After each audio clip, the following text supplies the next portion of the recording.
At 9:17 on the morning of January 22nd, 1943, Second Lieutenant William Carson crouched in the ruins of a Japanese bunker west of Point Cruz on Guadalcanal Island, watching a banyan tree 240 yards away through a scope his fellow officers had laughed at for 6 weeks.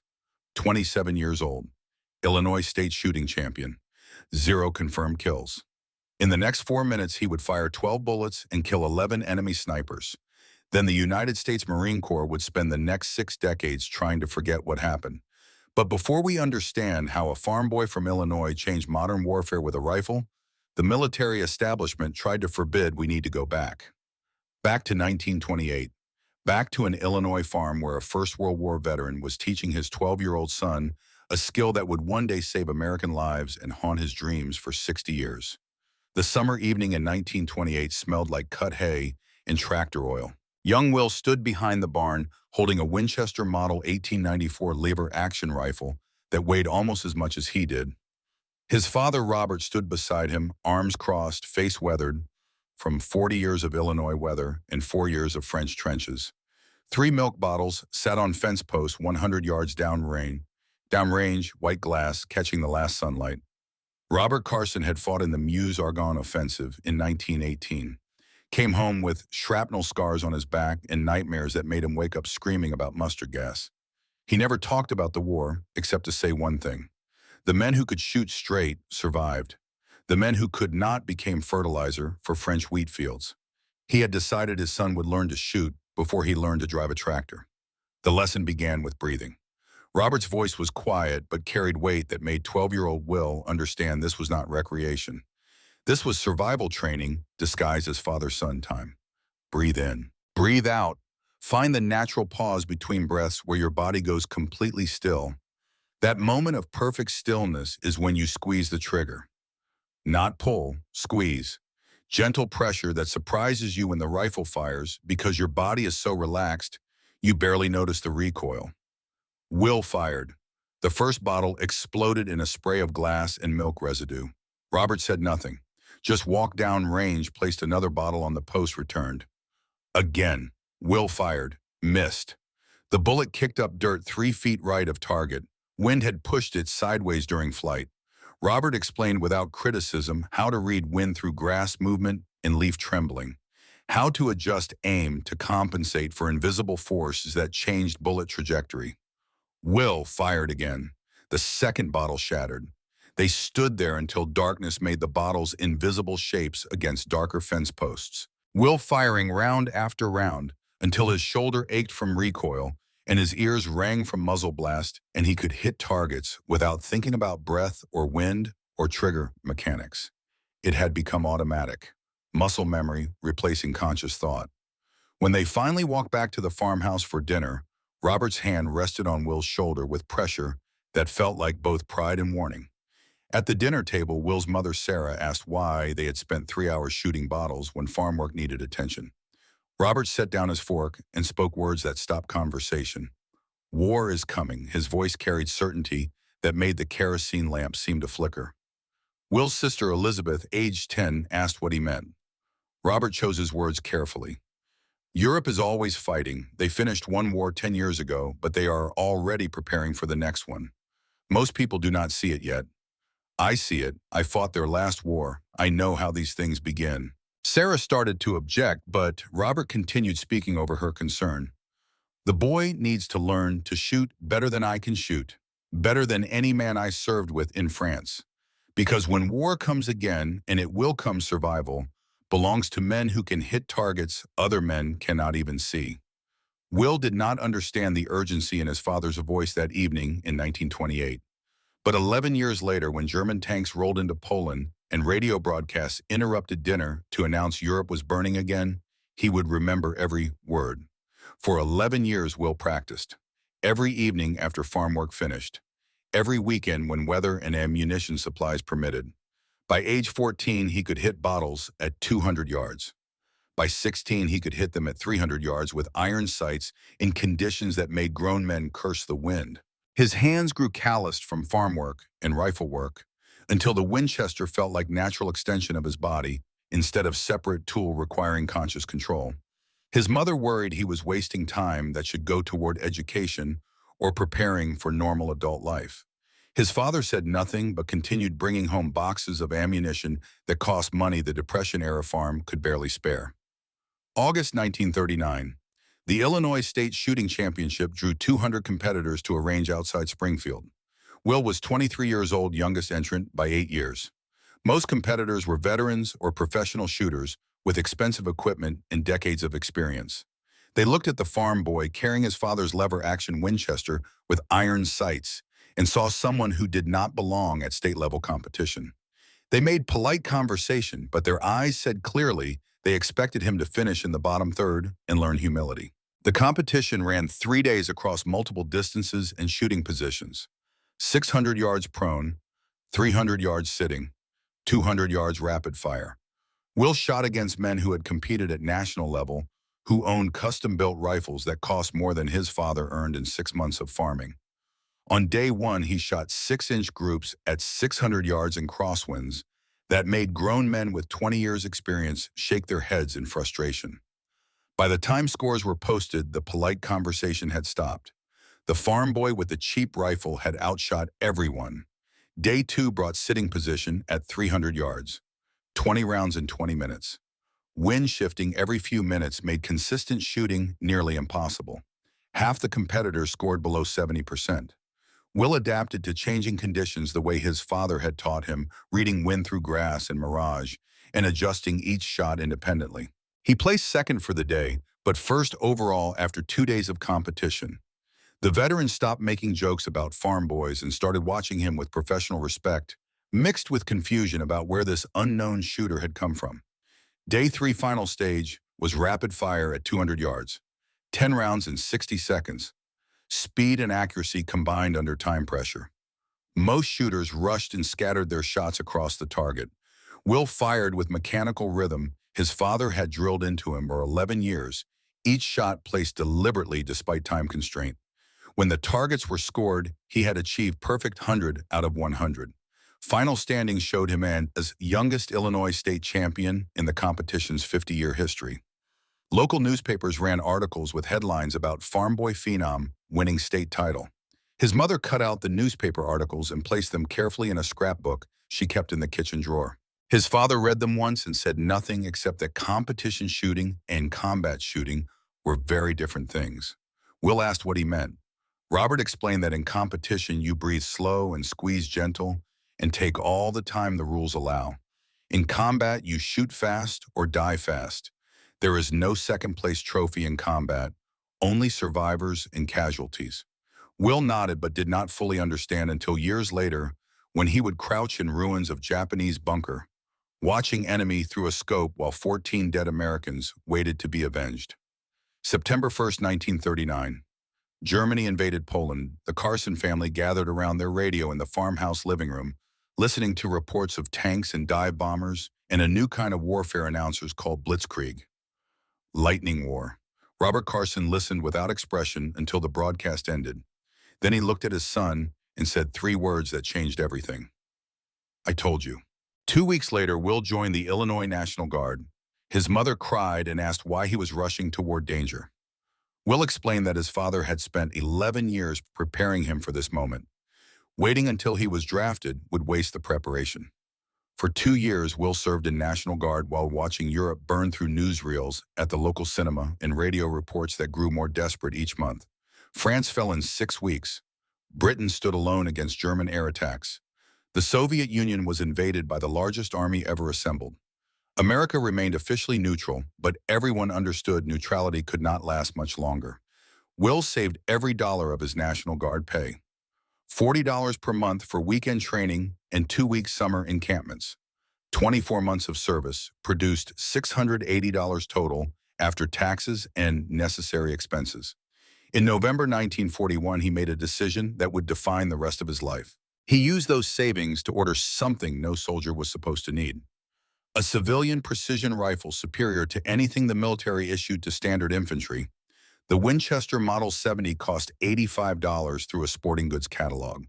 The Lyman Alaskan scope cost $65 from the same supplier. Custom mounting hardware to attach scope to rifle added $42. Professional installation and bore sighting services added another $120. Total cost was $312.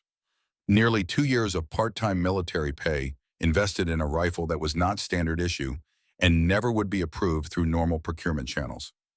Will's reasoning was mathematically simple. Military rifles were designed for soldiers of average ability, engaging targets within 400 yards maximum effective range. Will was not average ability.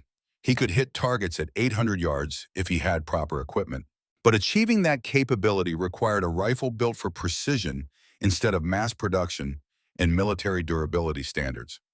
The Winchester Model 70 was widely considered the finest bolt-action sporting a rifle ever manufactured. Combined with quality optics, it would allow him to engage enemy soldiers at distances where return fire was impossible. That capability might save American lives, might save his own life. The investment seemed justified, even if it meant starting his Army career with empty bank account. The Winchester arrived at his family farm on December 5, 1941. Will unpacked it in the barn, checking every component carefully. The rifle weighed 9 pounds before adding the scope.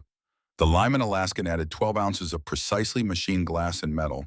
Total weight 9 pounds 12 ounces compared to the M1 Garand standard infantry rifle at 9.5 pounds. But the Winchester was bolt action, requiring manual operation between each shot. 5-round internal magazine compared to the Garand's 8-round en-bloc clip. Slower rate of fire traded for substantially greater accuracy at extended ranges. Will understood the compromise. Most soldiers needed volume of fire for suppression and close combat. He needed precision for eliminating threats before they could close distance. 2 days later, on December 7th, Japanese aircraft attacked Pearl Harbor. America was instantly at war with Japan, and within days with Germany and Italy as well. Will immediately volunteered for active duty. His National Guard service and documented shooting competition success led to direct commission as second lieutenant. He was assigned to the 132nd Infantry Regiment, scheduled for training at Camp Forrest in Tennessee before deployment to Pacific Theater. He packed the Winchester carefully in its original shipping case and brought it with him, knowing it would raise questions from professional soldiers, but believing those questions would be answered when the rifle proved its worth under combat conditions.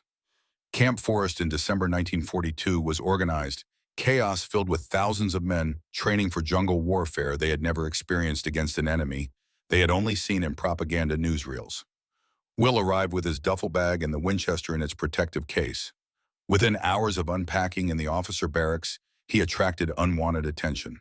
Lieutenant James Patterson, West Point, class of 1938, age 29, career Army officer, noticed Will carefully arranging the civilian rifle alongside his issued equipment.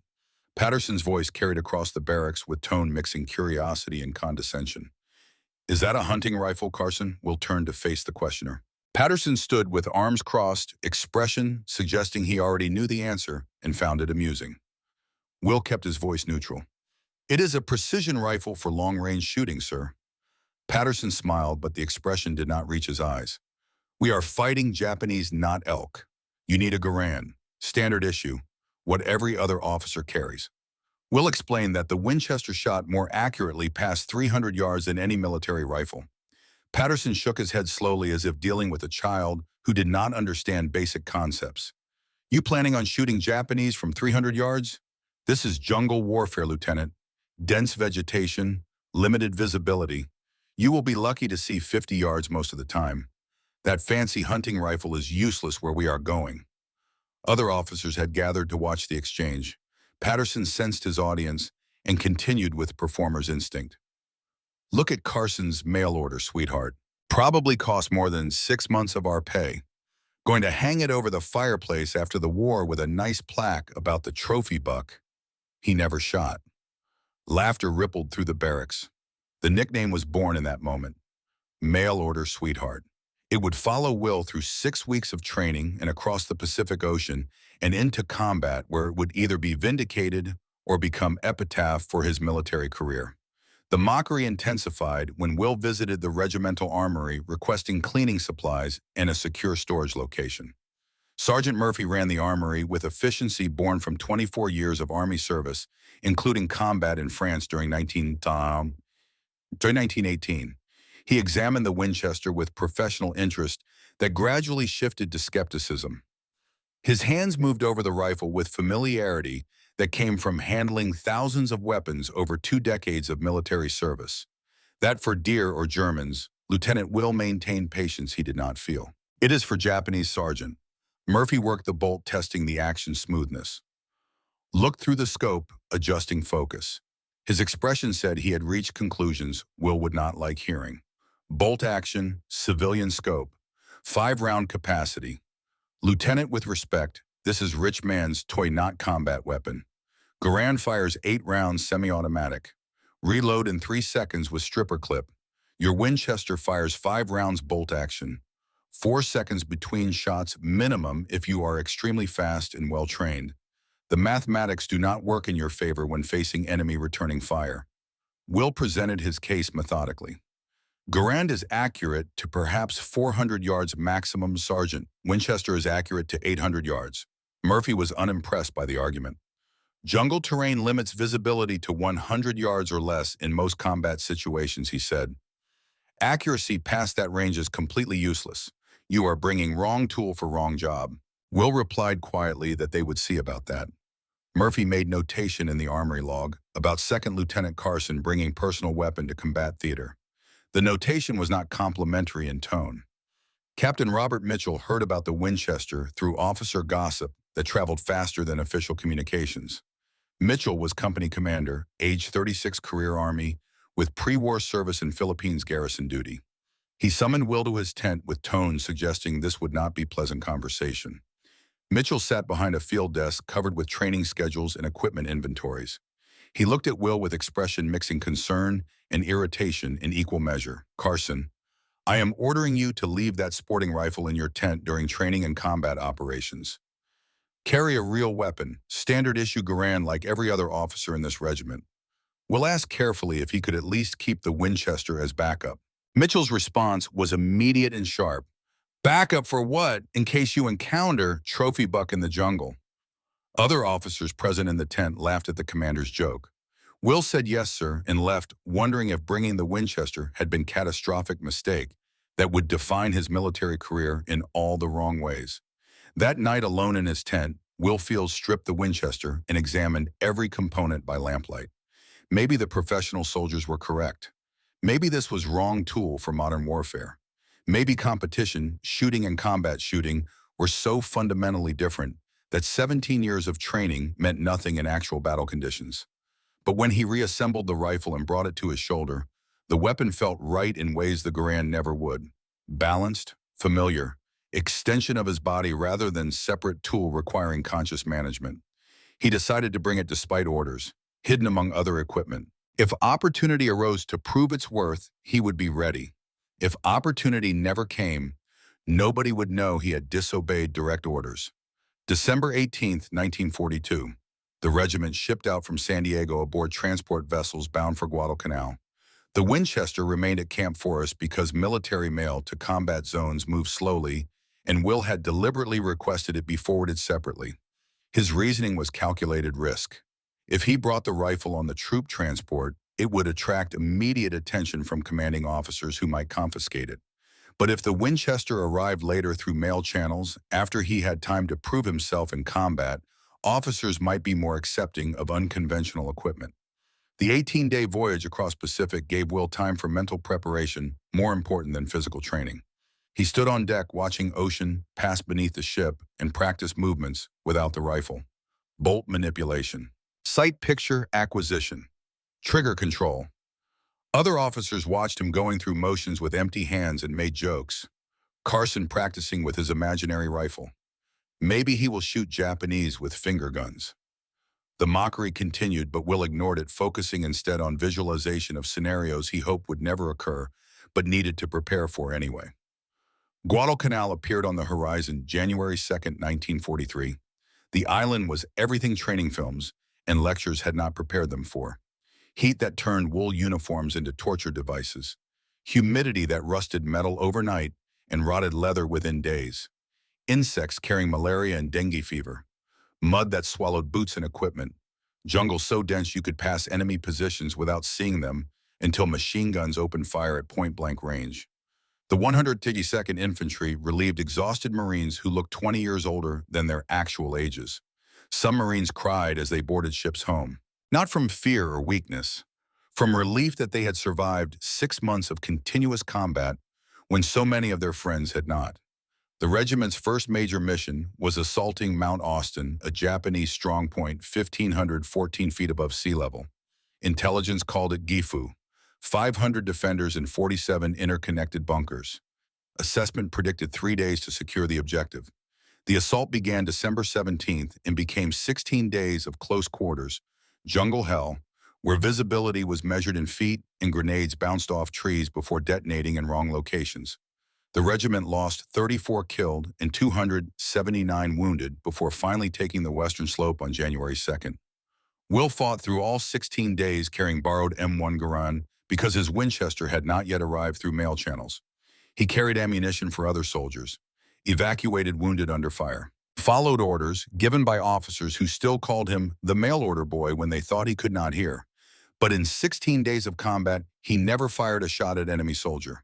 Not once did tactical situation arise where marksmanship skills mattered.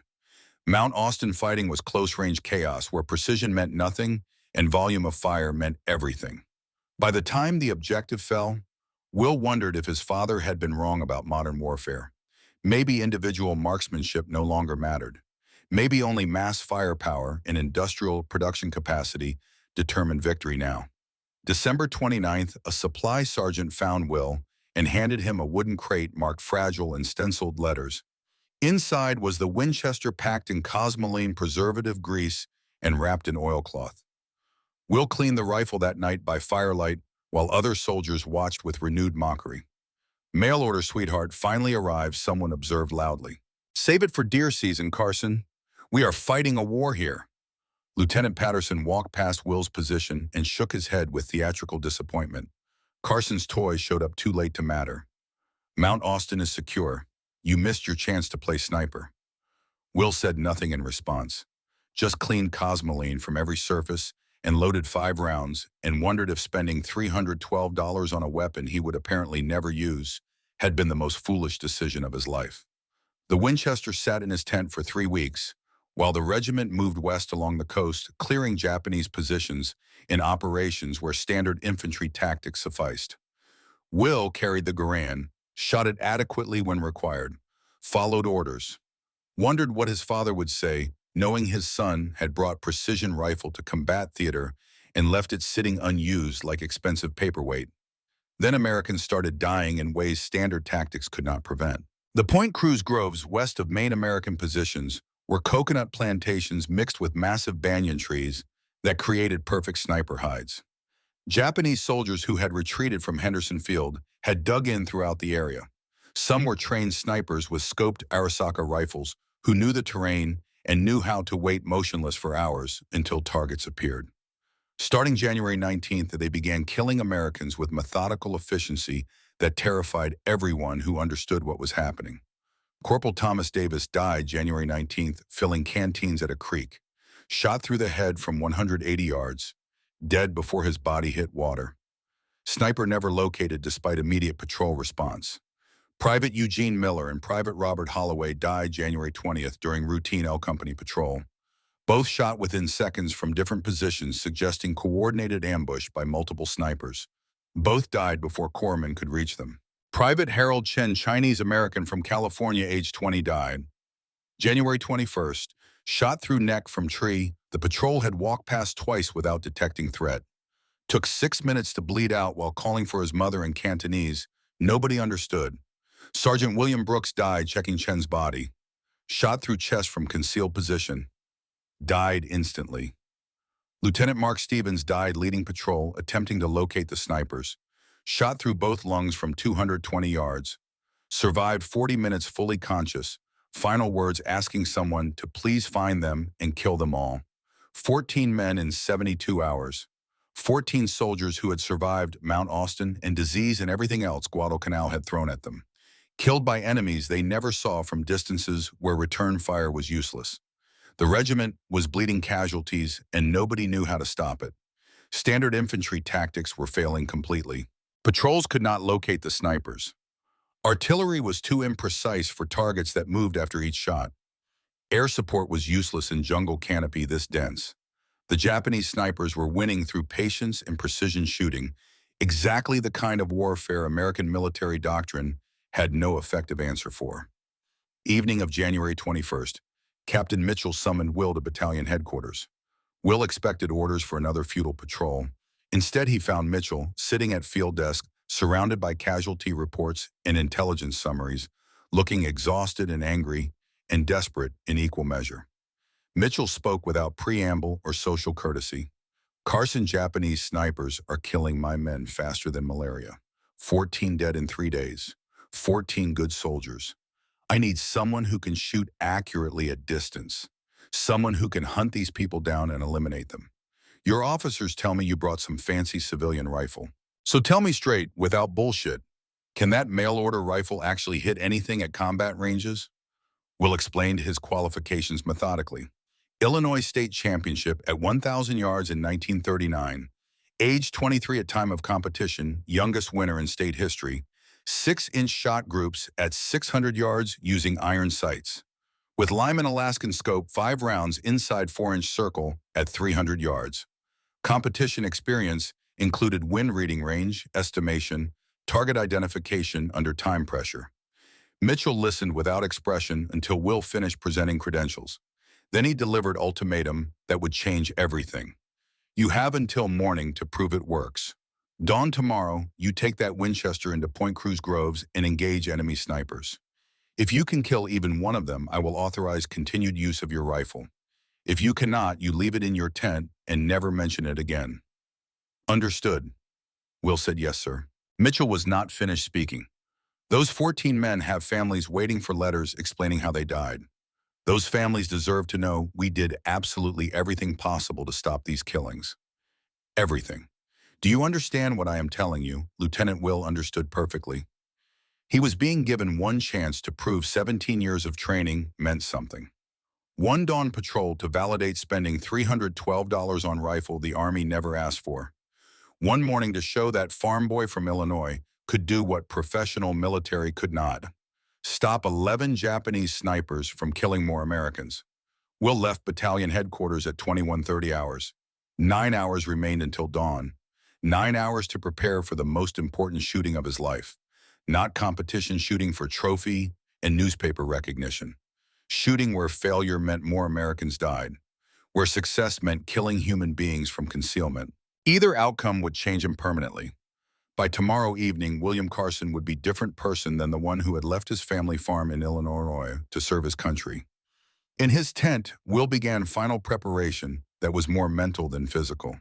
He field-stripped the Winchester completely, despite rifle being clean from previous maintenance. Checked every component. Checked scope mounts for tightness. Checked scope alignment and focus.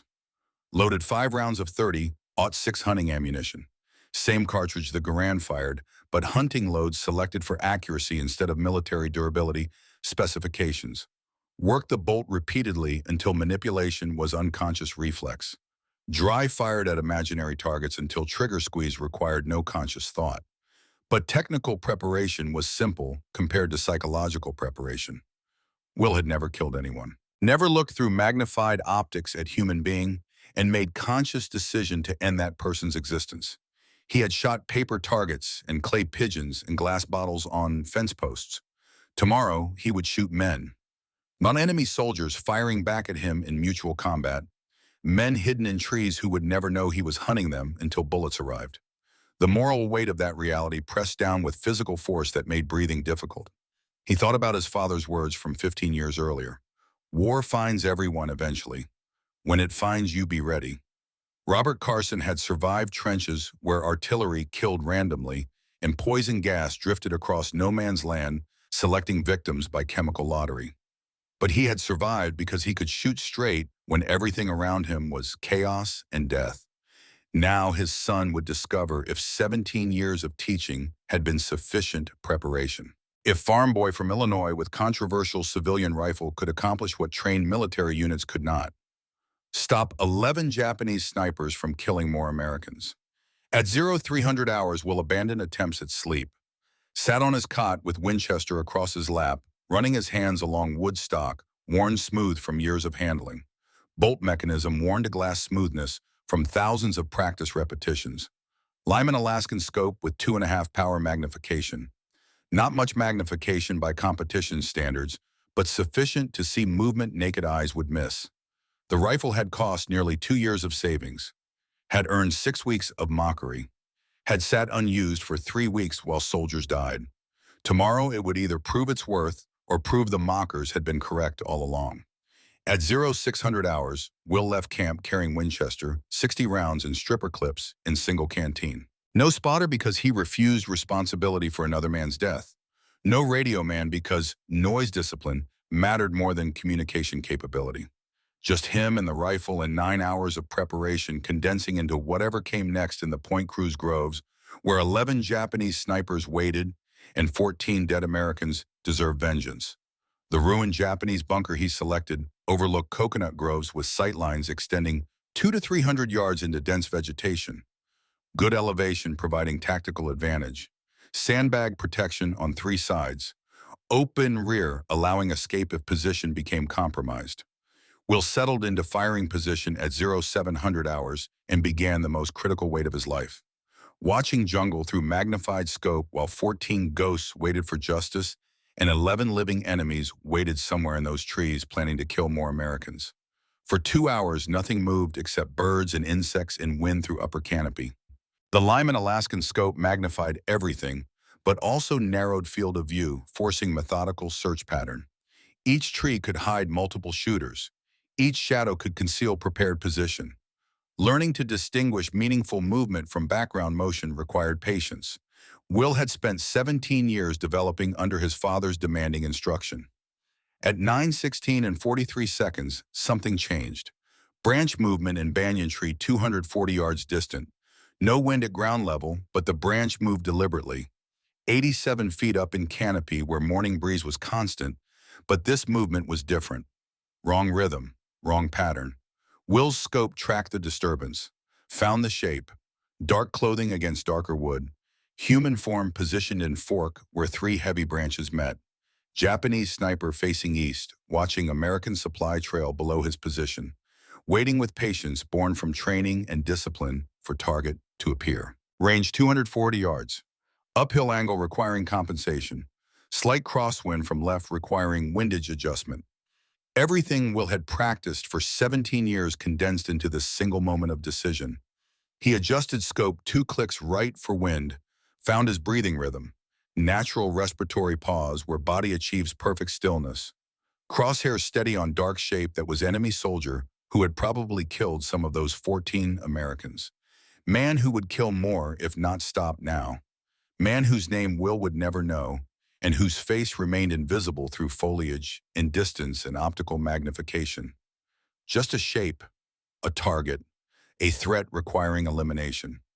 The Winchester's trigger broke at exactly 3.2 pounds pressure. Will had adjusted it at competition ranges before the war to achieve glass smooth release. He had fired this rifle thousands of times, knew precisely how it would recoil, knew muzzle would rise slightly, knew he would need to work bolt and chamber fresh round before confirming result. Everything happened in slow motion and lightning speed simultaneously. The rifle fired. 240 yards away, the future waited to be determined. Success or failure, vindication or humiliation, life or death. Everything came down to 2 seconds of bullet flight time through humid jungle air toward target that might or might not be where Will thought it was. 17 years of preparation, $312 investment, 6 weeks of mockery, 14 dead Americans, 11 Japanese snipers, 1 farm boy from Illinois, 1 mail-order rifle, 1 trigger squeeze, 917 anti-meridium, January 22nd, 1943. The moment of truth had finally arrived. The Winchester kicked into Will's shoulder with familiar recoil he had felt 10,000 times in practice. The sound cracked through jungle humidity, sharp and final. 240 yards away, the Japanese sniper jerked violently. The impact spun him sideways. He fell from his position 87 feet up, body tumbling through branches that broke his descent but could not stop it. 90 feet of falling, branches snapping, uniform catching on wood, then the sound of impact when body met ground. Solid thunk that carried across distance.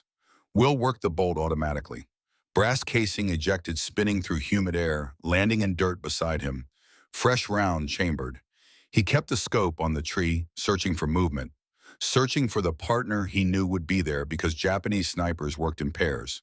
One shooter, one spotter. If Will had just killed the shooter, the spotter was somewhere close. Watching. Planning. Understanding that an American with superior optics was hunting them. Will's hands were steady on the rifle. He had expected them to shake after first kill. His father had warned they might. But they remained rock solid. That worried him more than if they had trembled. He had just killed a human being. Young man based on the glimpse Will had caught before the fall. Maybe 19 or 20 years old. Somebody's son who had learned to shoot the way Will had learned. Trained for years. Became proficient. Earned assignment to elite sniper unit. And died because he positioned himself 2 feet too high in the tree and Will had spotted him. The emotional reaction Will expected did not arrive. No horror, no satisfaction, no regret, just emptiness. Mechanical efficiency. He scanned surrounding trees through the Lyman Alaskan scope, searching methodically. The 2.5 power magnification forced slow scanning, but revealed details naked eyes would miss. Each tree could hide observers. Each shadow could conceal prepared positions. Japanese doctrine emphasized paired operations.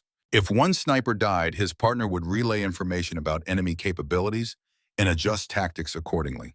At 9:43, Will found the second man. Different tree 60 yards north of the first position. Lower elevation only 50 feet up. Learning already from his partner's mistake. The Japanese soldier was moving down the trunk in controlled descent using branches for handholds, retreating from compromised position. He had heard the shot, knew his partner was dead, understood remaining in place meant dying next. Will led the movement with his crosshairs, aimed where the target would be in 2 seconds based on descent speed. Squeeze trigger. The second sniper fell backward off the tree, losing grip when bullet struck. His rifle clattered through branches ahead of him. Both rifle and body hit jungle floor within seconds of each other. 2 shots fired. 2 Japanese snipers dead. Will reloaded from stripper clip, 5 fresh rounds sliding into the internal magazine. His breathing remained controlled. Heart rate steady, hands still not shaking. Something inside him had changed, though. He could feel it happening. Line being crossed that could never be uncrossed. He had killed 2 human beings in 3 minutes. Not in mutual combat where they were shooting back. From concealment. From distance. They had never known he was hunting them until bullets arrived traveling faster than sound. That was not war in the traditional sense. That was execution. Legal execution. Necessary execution. But execution nonetheless. At 11:21, Japanese bullets struck the sandbag 6 inches from Will's head. Impact sprayed dirt and sand fragments into his face. Blinded him temporarily. He rolled left instantly, pressing body against bunker wall, wiping eyes clear. Shot had come from southwest. Different direction than the first 2 kills. Third sniper had been watching. Had seen muzzle flash or heard shots and triangulated Will's position. Now that sniper was attempting to eliminate the threat before the threat eliminated him. Will waited 3 full minutes before moving. Discipline his father had taught him. Never rush, never panic. Let adrenaline subside. Think clearly. The shooter would have relocated after firing. Basic sniper doctrine taught shoot and move. But dense jungle limited movement options. Too much noise. Too much visibility when moving between positions. Most likely the sniper had shifted to different branch in same tree. Common mistake. Should have moved to different tree entirely, but movement between trees created vulnerability window. At 11:38, Will inched back to his firing position. Glassed the trees to southwest with methodical patience. Found the third sniper in third tree from left in a cluster of 5 banyans. 73 feet up. Dark shape partially concealed by foliage, but visible to someone who knew what to look for. Will put crosshairs on center mass and fired. The third sniper fell without making sound. Body tumbled through branches, hitting ground 60 yards from Will's position. By noon, Will had killed 5 Japanese snipers. 5 confirmed dead from 5 shots fired at ranges between 60 and 240 yards. Word spread through American positions faster than official communications. Soldiers who had mocked the mail-order rifle for 6 weeks were now asking each other if they could watch Carson work. Will refused all requests. Spectators drew attention. Attention drew fire.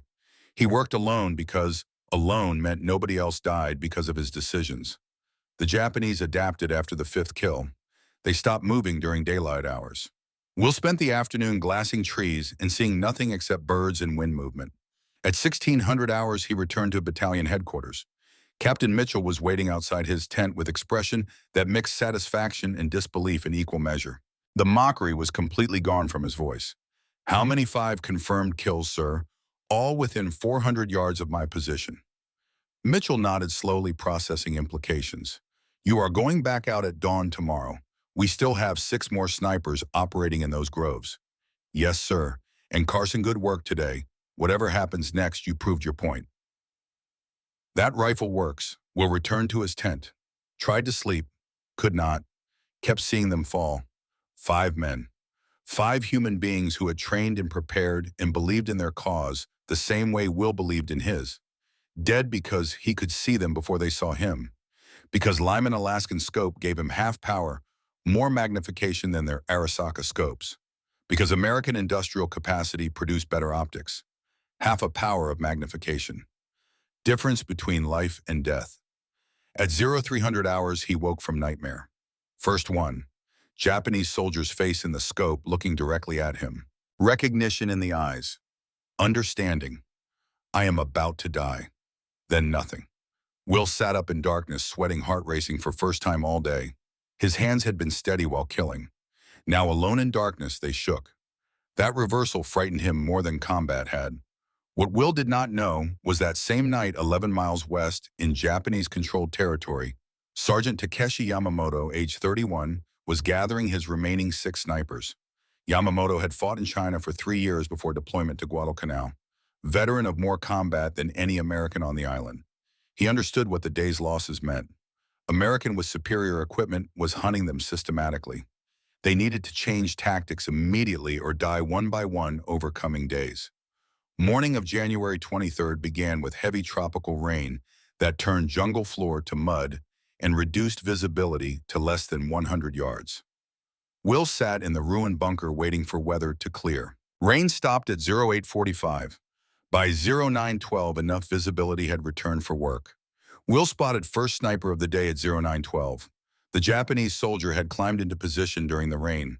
Smart. Rain sounds massed movement and branch breaking. This sniper had chosen tree 290 yards distant, longer range than yesterday's kills. Also smart. They were learning his effective engagement distance and adapting. Will compensated for increased distance and fired. The 6th sniper fell. The impact of that death brought response Will had not anticipated. At 0957, Japanese mortars began hitting area around his bunker. They had triangulated his position based on muzzle flash or sound signature. First rounds landed 40 yards short. Spotting rounds. Second salvo landed 20 yards short. Correction fire walking toward target. Third salvo would impact directly on his position. Will grabbed the Winchester and ran. Sprinted north along tree line, diving into shell crater as third salvo hit. The bunker he had occupied moments before disappeared in explosions that threw sandbags and timber fragments 50 feet into air. Smoke and dust obscured everything. Will pressed into crater bottom, ears ringing from blast overpressure, understanding that situation had just escalated beyond sniper versus sniper engagement. Japanese were not just defending anymore. They were actively hunting him now.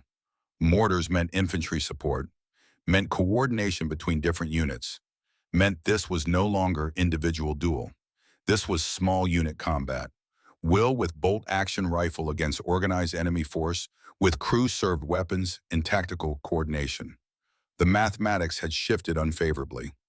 He relocated to new position. Fallen tree 120 yards north of destroyed bunker. Tree provided cover and maintained clear view of groves. Will settled in and resumed watch.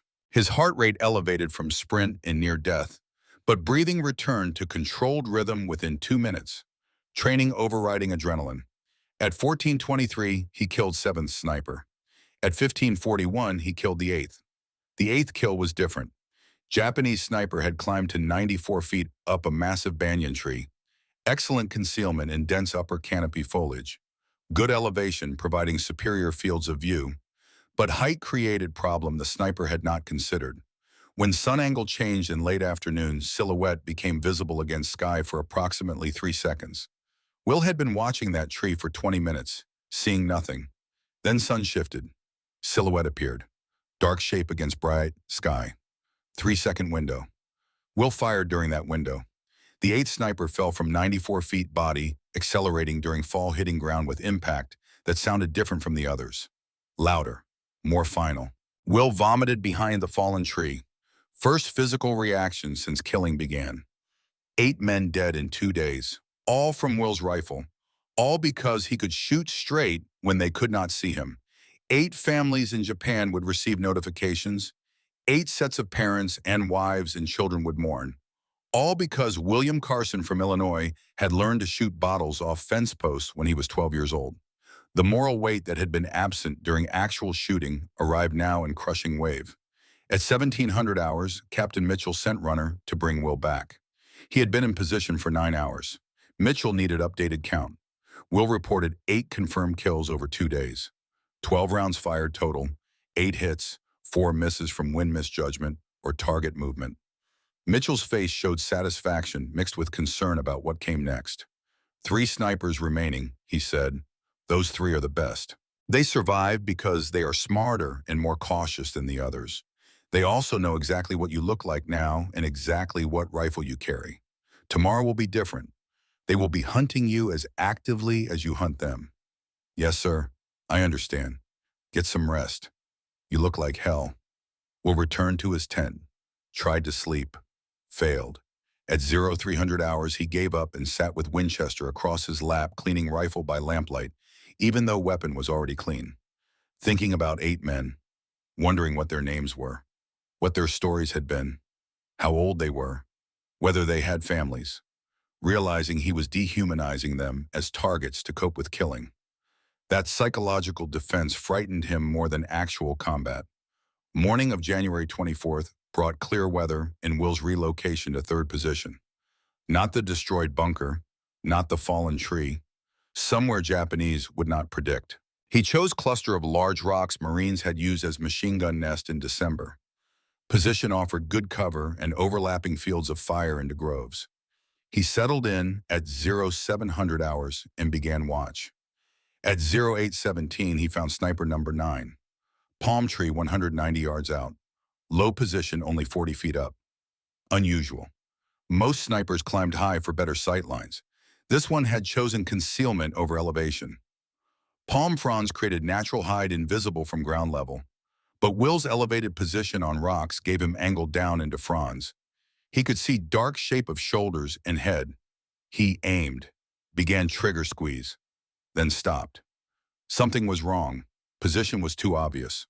Too easy to spot. 3 days of hunting snipers had taught Will pattern recognition. Remaining 3 survivors would not make elementary mistakes, would not position themselves where elevated shooter could easily spot them. Unless position was deliberate, unless it was bait. Will lowered his rifle and began scanning surrounding trees methodically. If sniper in palm was bait, real shooter would be positioned to cover him, watching for anyone who took shot at decoy, waiting for muzzle flash, ready to return fire at actual threat. Will glassed trees for 11 minutes, checking every potential hide within 300 yards of palm tree. At 0828, he found the real threat. Banyan tree 80 yards northwest of palm, 91 feet up. Perfect hide with branches and vines concealing 3 sides. Clear line of sight to Will's previous position at fallen tree. Japanese sniper was waiting for Will to appear there or to shoot at bait in palm tree. Either action would reveal Will's location. Then real sniper would engage. Will understood he faced 2 problems. First, real sniper was watching wrong location. If Will fired, sound would reveal his actual position before he could work bolt and chamber second round. Real sniper would relocate during that time. Second, if Will did nothing, sniper would eventually realize Will was not at fallen tree and begin searching for him. Time was limited either way. Will decided to use their trap against them. He aimed at decoy sniper in palm tree, adjusted for wind, Fired. The decoy jerked and fell from palm. Will immediately swung rifle toward banyan tree 91 feet up. Real sniper would react to shot, would turn toward sound.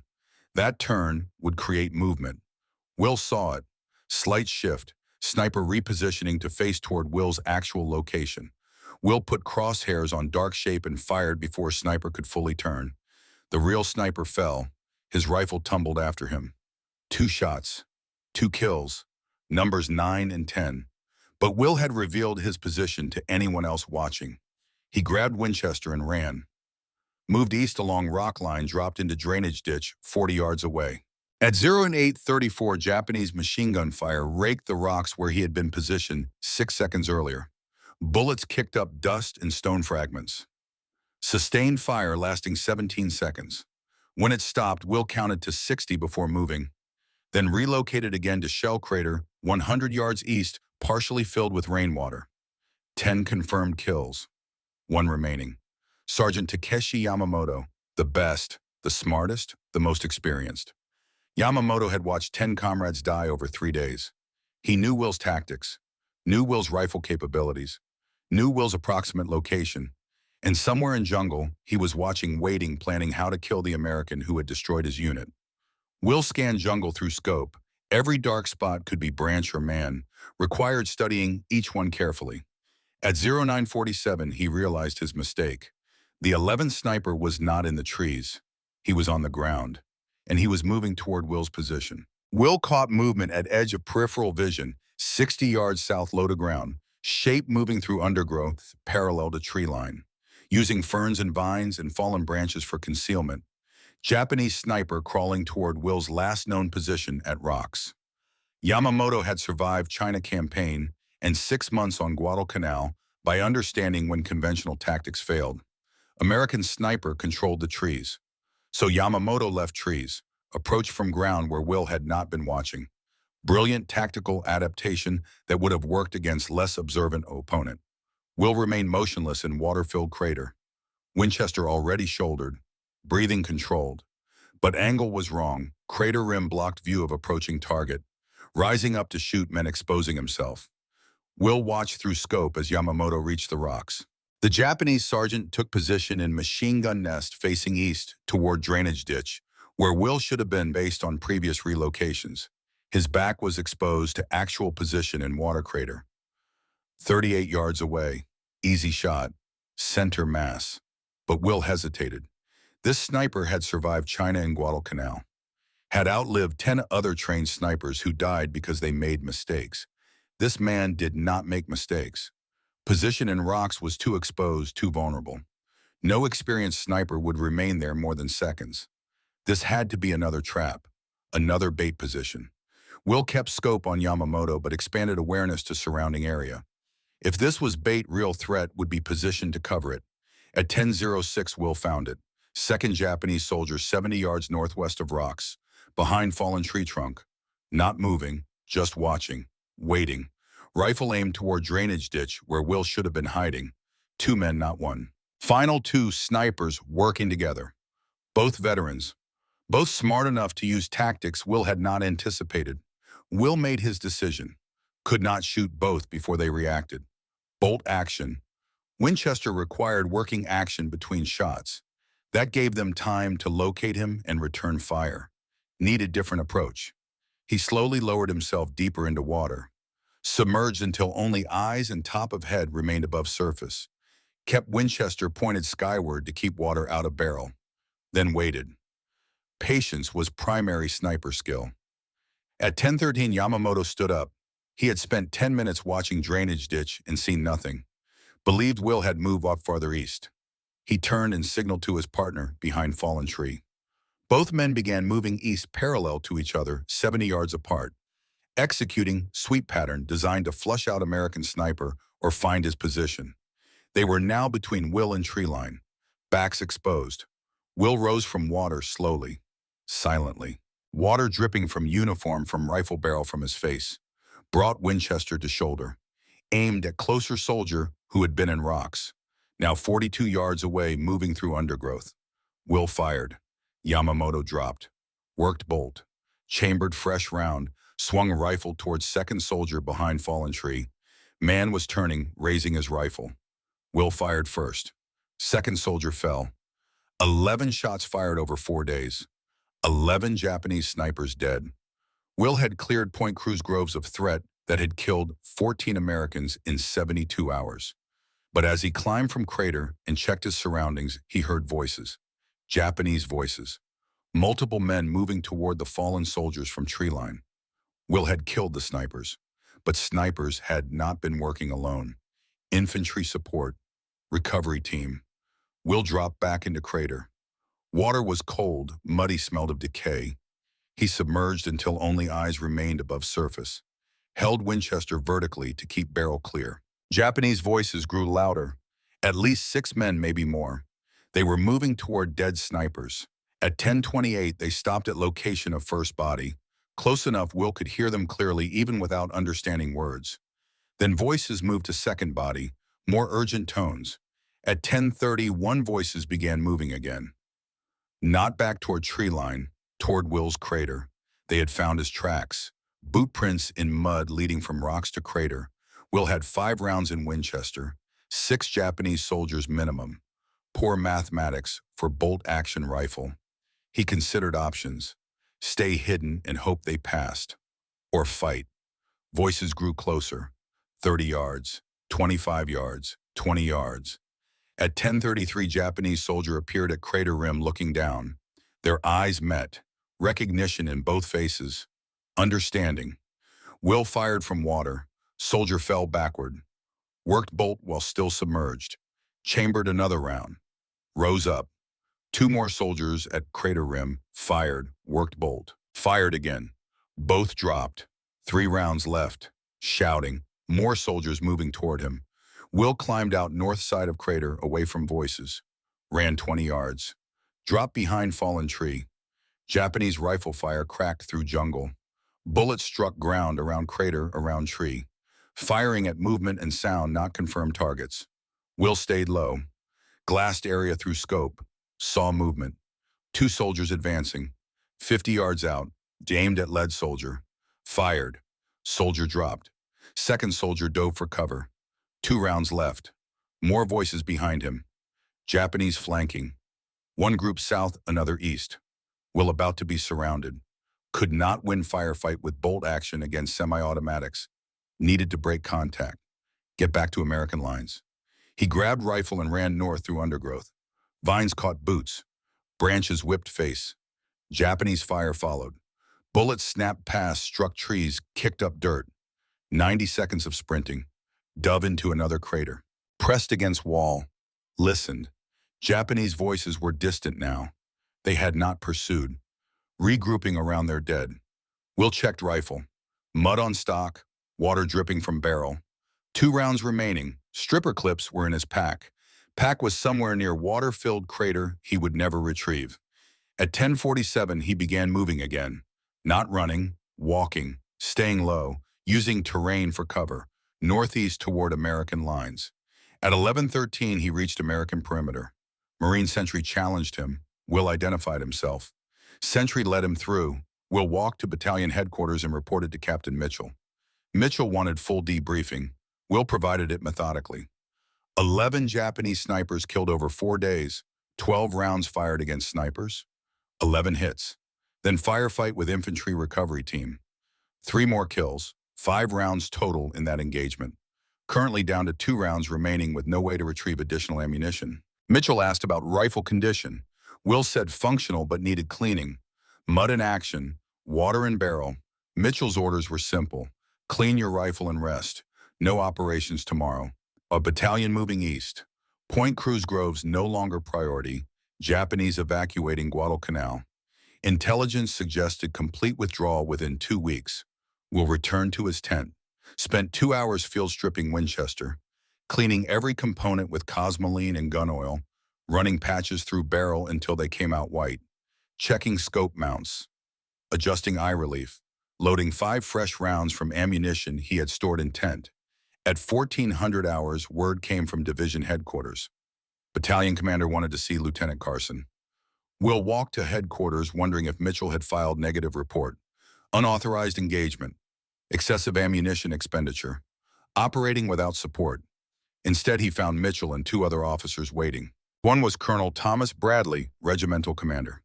Bradley's question was direct. Lieutenant Carson, can you train other men to do what you just did?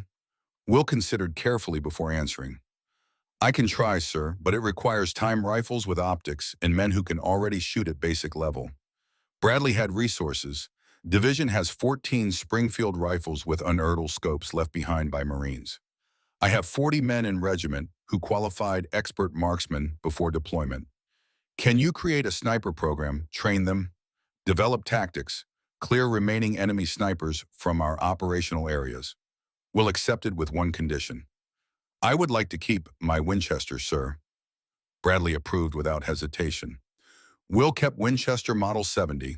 14 Springfield unearthed rifles would go to men he trained. 6 weeks earlier, officers had called his rifle a toy and his mail order sweetheart. Now regimental commander was authorizing entire program based on that same rifle. 11 dead Japanese snipers had transformed mockery into doctrine. But Will understood something his commanding officers did not yet grasp. Those 11 kills had transformed him as well, changed him in ways he could not explain to anyone who had not looked through magnified scope at human being and consciously decided to end that life. The mail-order rifle had proven its worth, but the cost of that proof would follow William Carson for the next 66 years until his death at age 93. Training began January 27, 1943. Will assembled 40 men at makeshift range 2 miles east of Henderson Field. All had qualified expert marksmen with M1 Garand rifles. None had combat experience as dedicated snipers. None had killed from concealment at extended ranges. They looked at Will with mixture of respect and curiosity. The mail-order boy who had been mocked 6 weeks earlier was now their instructor. The transformation had happened so quickly nobody quite understood it yet. Will started with fundamentals his father had taught him 15 years earlier. Breathing control. Natural respiratory pause where body achieves complete stillness. Trigger squeeze, not pull. Constant, gentle pressure until rifle fires almost as surprise. Wind reading through grass movement and mirage effects. Range estimation using terrain features and angular measurements. The basics were simple to explain, but required thousands of repetitions to master. Most of these men would never achieve Will's level of precision. That was not the goal. Goal was making them adequate at extended range. Even 40-yard capability was double what grenades could achieve. The Springfield 1903 rifles with unearthed 8 power scopes weighed 11 pounds, heavier than Garand, heavier than Will's Winchester. Weight made them stable but exhausting to hold for extended periods. Will taught them to use any available support: rocks, logs, sandbags, tree branches. Jungle rarely offered perfect shooting positions.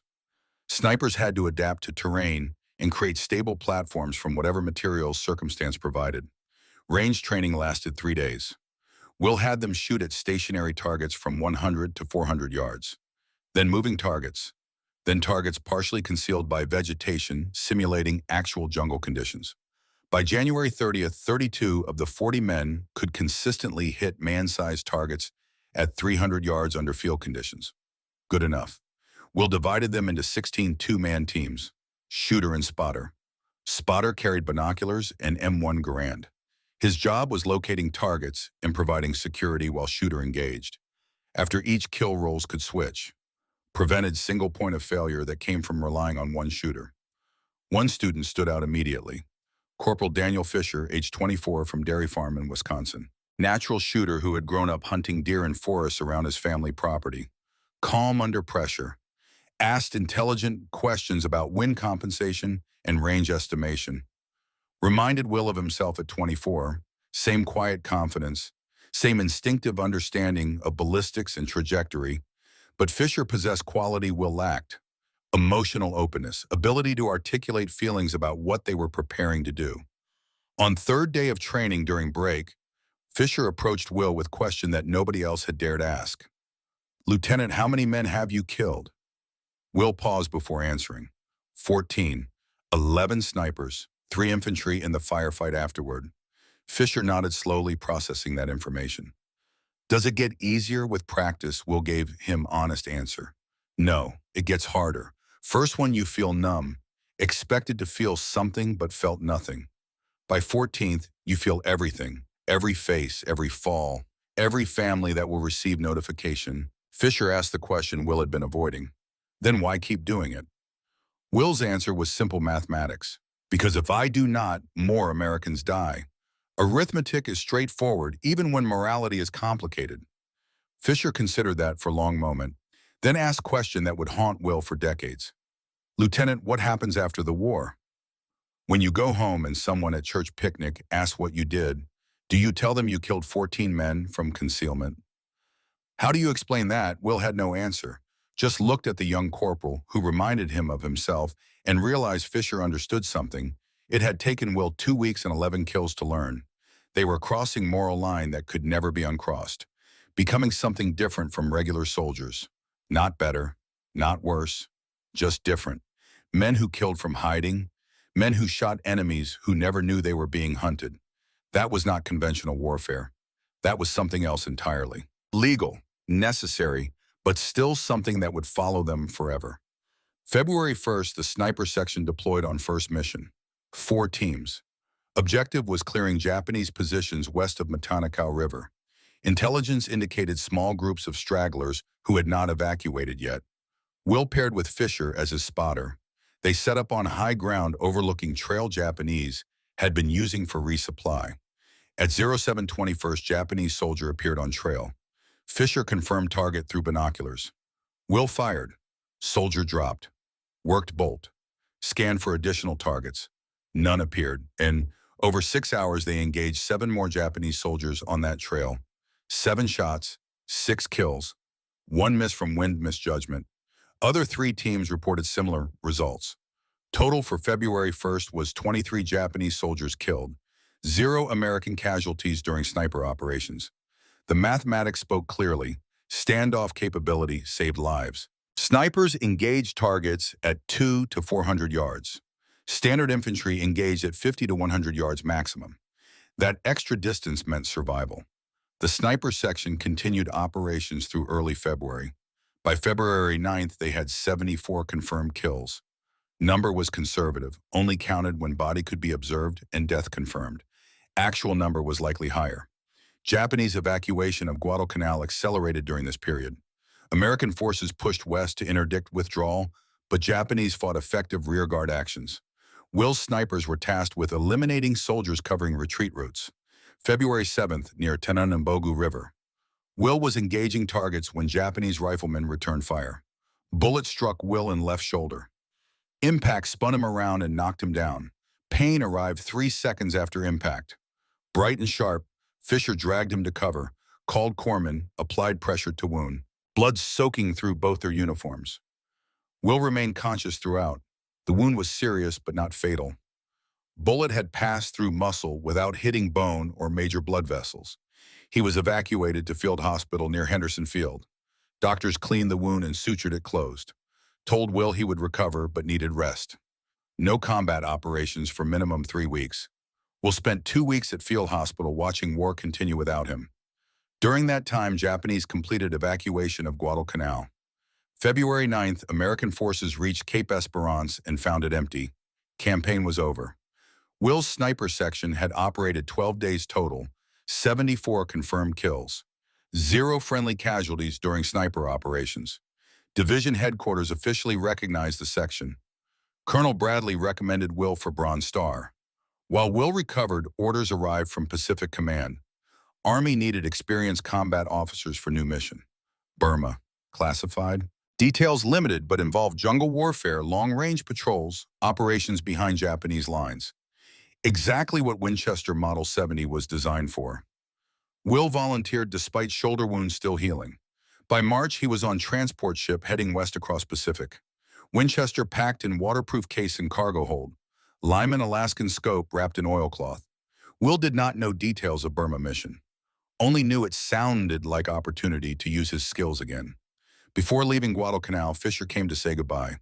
Don't get killed in Burma, Lieutenant. We need you back here. Will shook his hand. Keep practicing. Keep the men sharp. Fisher nodded. You taught us well, sir. We'll be fine without you. The handshake became brief embrace. First real friend Will had made in military service. Someone who understood what they had done and what it pays. They separated, and Will boarded ship not knowing he would never see Fisher again. Not knowing Fisher would die 3 months later during New Georgia campaign when grenade landed in his fighting hole and he threw himself on it to save 3 other Marines. Posthumous Medal of Honor that Will would learn about 6 months too late. Transport reached India April 3, 1943. 200 officers briefed on new assignment, new unit forming, 3,000 men total. No official designation yet, but men were already calling themselves Merrill's Marauders. 307th Composite Unit Provisional would be official name when activated, May 28th.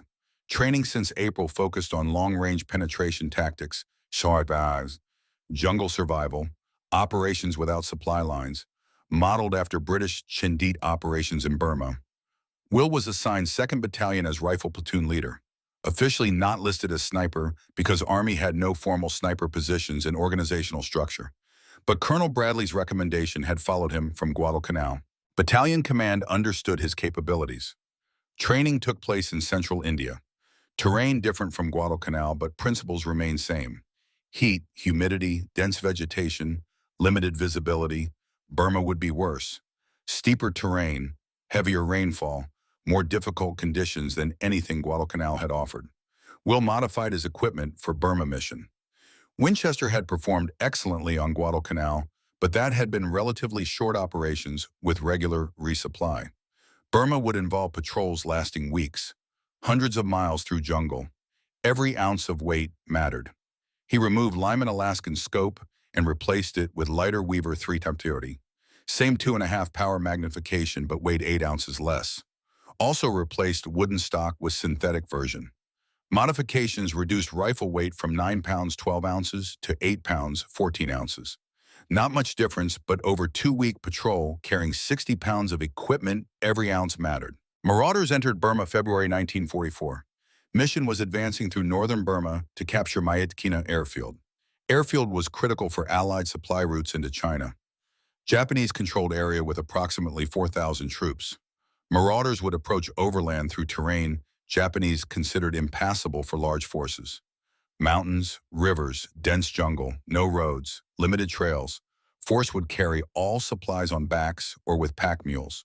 No motorized transport, no artillery support, just rifles and mortars and ability to move fast through impossible terrain.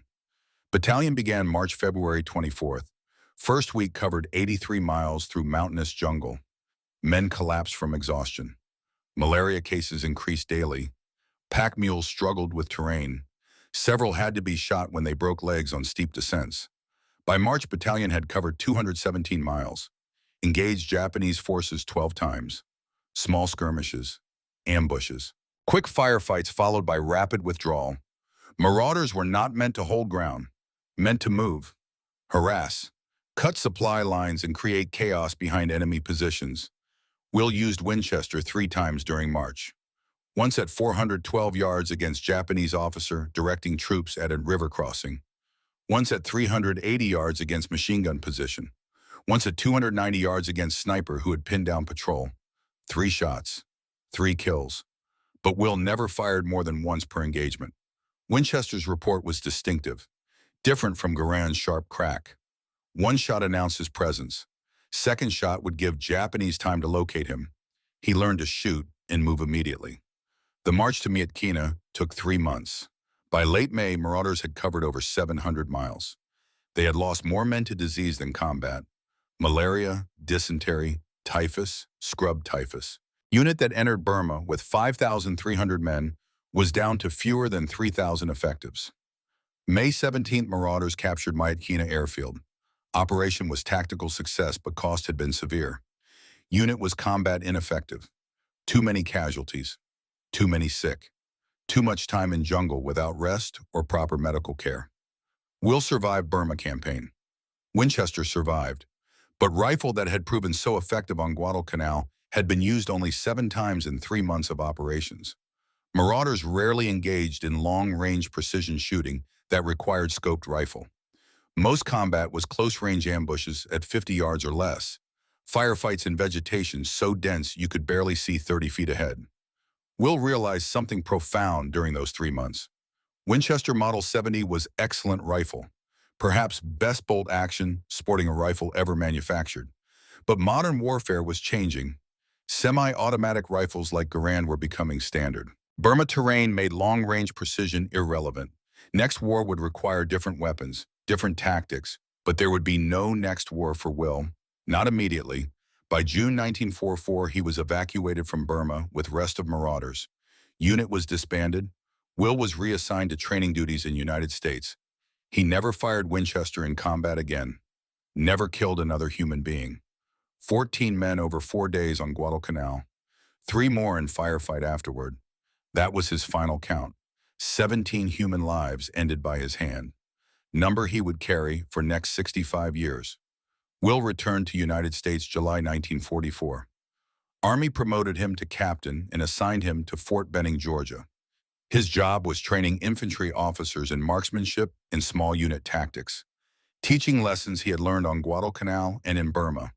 How to move through jungle terrain, how to identify and engage targets at distance, how to operate independently without supply lines. He kept Winchester in footlocker in his quarters.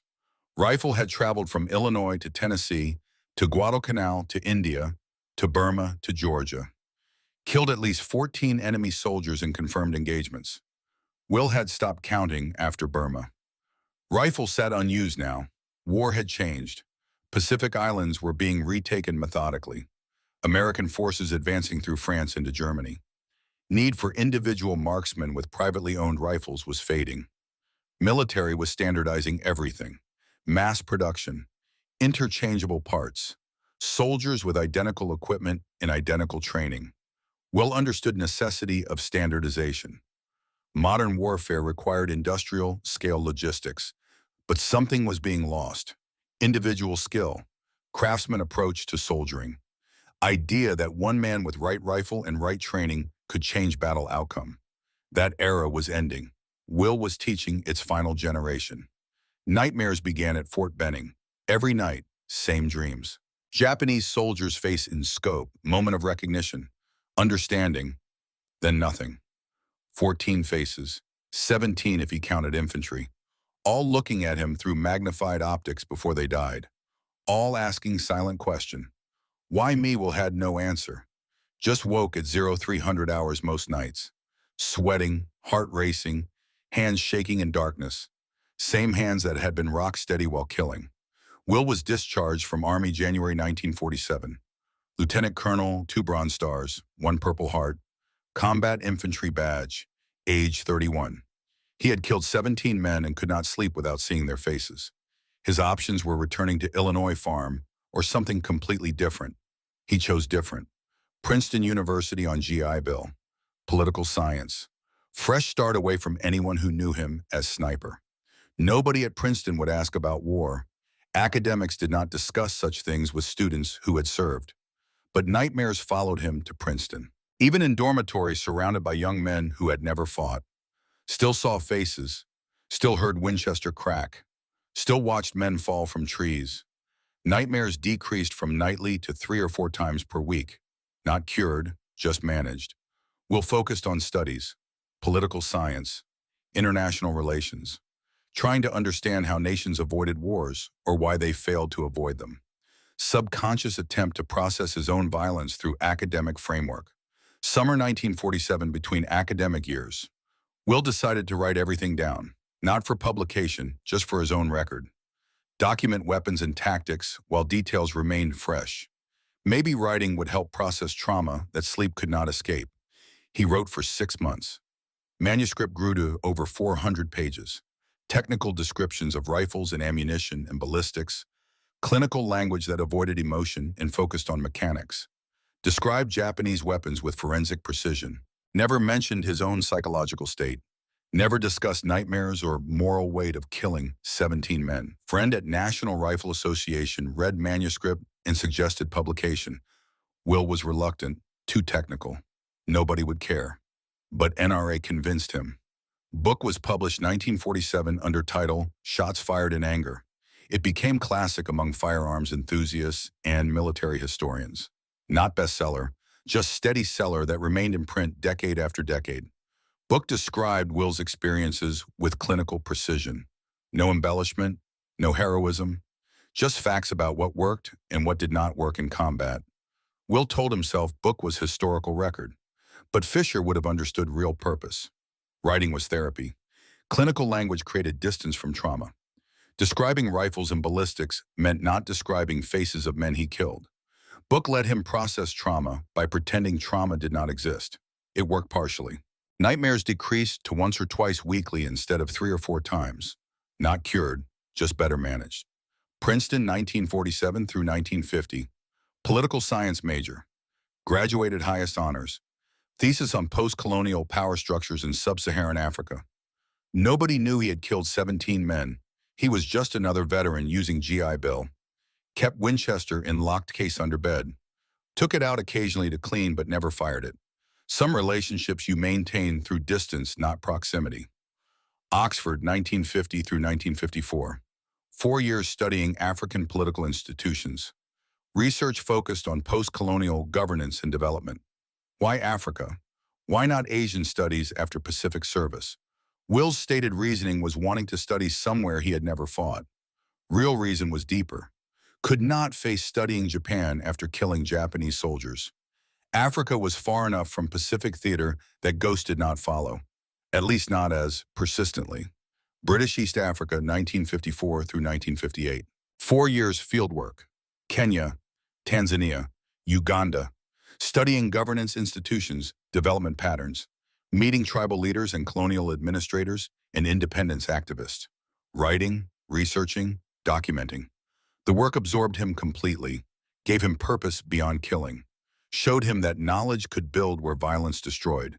Transformation he had been seeking without knowing he sought it. Pattern will never consciously recognized emerged during those years. Both military observation and academic observation required same skills. Patience, attention to detail, seeing what others missed, recording without judgment. Sniper's eye and scholar's eye used identical capabilities differently. Military observation through scope identified threats. Academic observation through interviews understood systems. Both required discipline. Both required detachment. Both required willingness to watch for hours seeing nothing until critical moment appeared. 1958. Will returned to Washington as Executive Director of Institute of African American Relations, leading scholar on African politics during decolonization era. Cold War context made Africa strategically important. Will's expertise was sought by State Department, lectures at Foreign Service Institute, consulting on policy. He had become Dr. William Carson, respected academic. Nobody in Washington knew Lieutenant Colonel Carson's sniper with 17 kills. 2 separate identities. Same person. Nobody except Will understood both. 1962. Fisher's widow contacted Will. Daniel had kept his address. Wife found it after death and wrote letter. Wanted Will to know Daniel spoke of him often. Said Will had taught him more than shooting. Taught him how to think about difficult things. How to carry weight others could not see. Will attended memorial service. Learned Fisher had won Medal of Honor, throwing himself on grenade to save others. Learned Fisher had never told his wife about sniper training. Never mentioned 11 Japanese killed on Guadalcanal. Just said Lieutenant Carson was good officer who cared about his men. Will stood at grave marker with other veterans. Realized Fisher had carried same burden. Same nightmares probably. Same faces and scopes. They had understood each other. Now Fisher was gone. Will was alone with knowledge only they had shared. Weight of that isolation pressed down like physical force. He was last one who remembered. Last one who understood what those 12 days in February 1943 had actually meant. Shots fired in anger found new audiences through 1950s and 1960s. Korean War snipers used Will's tactics. Vietnam-era Marines discovered book and made it unofficial, required reading. Carlos Hathcock, legendary Marine sniper with 93 confirmed kills, carried copy through Vietnam. Said Carson's descriptions of Japanese sniper tactics helped him understand Vietnamese methods. Book remained in print through multiple wars. Each generation rediscovered it, learned from it. Will's combat legacy exceeded his scholarly legacy by far. His Africa research influenced policy specialists. His sniper tactics influenced thousands of soldiers across 3 wars. Young soldiers heading to Vietnam occasionally looked him up in Washington. Asked questions about jungle warfare. Will met them, answered questions, but kept responses technical and tactical. Never discussed personal experience, never mentioned nightmares or faces, just explained mechanics of wind reading and range estimation. Let them think it was simple as mathematics. Better they learn truth themselves than carry his trauma along with their own. 1990s brought retirement. Will in his 70s, still writing occasionally, still consulting for State Department, but mostly just reading and thinking. Reflecting on life that had gone directions he never anticipated at age 12, learning to shoot bottles off fence posts. He had been soldier, scholar, teacher, author, consultant, all those roles built on foundation his father had laid. Survival belonged to men who could shoot straight when everything else fell apart. Robert Carson had been correct, but survival created obligations nobody discussed, living after killing, carrying faces, explaining to nobody because nobody could understand. 1998, Will learned of Fisher's death from his widow. Heart attack at age 78, funeral with full Marine honors. Will attended, stood with other veterans, listened to speeches about heroism and sacrifice. None mentioned February 1943 when young Corporal learned to kill from concealment. None mentioned 74 Japanese soldiers eliminated over 12 days. That history died with Fisher. Only Will remembered now, last living person who knew what those days meant. 2008, at age 92, Will received call from National Firearms Museum. They understood he owned historically significant Winchester Model 70. Would he consider donating to preserve history? Will asked how they learned about rifle. Museum staff had researched, traced serial number through military records, connected it to shots fired in anger. Realized this was the rifle. The mail-order sweetheart that killed 11 snipers in 4 days and changed American military sniping. Will visited museum personally, brought Winchester in original case. Staff examined rifle with reverence, usually reserved for holy relics. Asked how it felt killing 11 men in 4 days. Will paused before answering. Like something that needed doing, not something I am proud of, not something I regret, just something that was necessary at that time. They asked if he wanted plaque with detailed story. Will said keep it simple. Winchester Model 70, Lieutenant William Carson, Guadalcanal 1943. 11 confirmed kills 4 days. Later created sniper training program. Nothing about Burma. Nothing about nightmares. Nothing about 65 years carrying faces. Will sign donation paperwork. Watch them place rifle in climate-controlled display case. Small placard with basic facts. Located between M1 Garand display and Browning machine gun in World War II section. He looked at Winchester one final time. Rifle that had cost 2 years savings, earned 6 weeks mockery, proven its worth, changed his life, haunted his dreams. Goodbye, old friend. You did what I needed, more than I wanted, less than I feared. January 3rd, 2009. William Carson died peacefully in sleep at assisted living facility near Arlington National Cemetery. Age 93. Natural causes. Obituary in Washington Post mentioned Princeton, Oxford State Department service. Mentioned military service, Pacific Theater. Did not mention sniper. Did not mention 11 kills 4 days. Did not mention shots fired in anger, still in print, teaching new generations.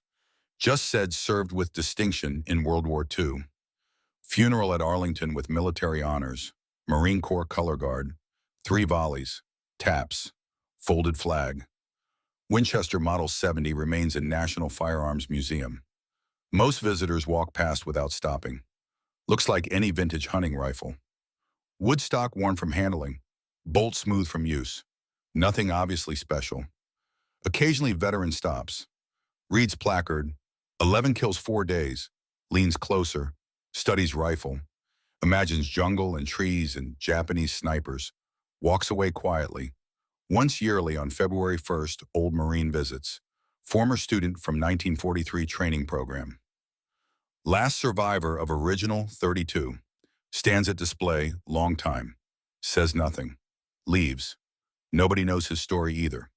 Mail-order rifle that proved doubters wrong sits in museum waiting to be rediscovered by people who need understanding that individual excellence still matters. That one man with right tools and right training can change outcomes. That mockery transforms into respect through demonstration, not argument. That forgotten heroes deserve remembering even when they never sought recognition. Winchester waits in glass case, silent, patient, carrying history nobody alive fully understands anymore. 17 faces only Will Carson knew. 11 Japanese snipers whose names he never learned. 3 infantry whose deaths he caused. All gone now, all silent, and all waiting in whatever place such memories go when last person who carried them finally rests.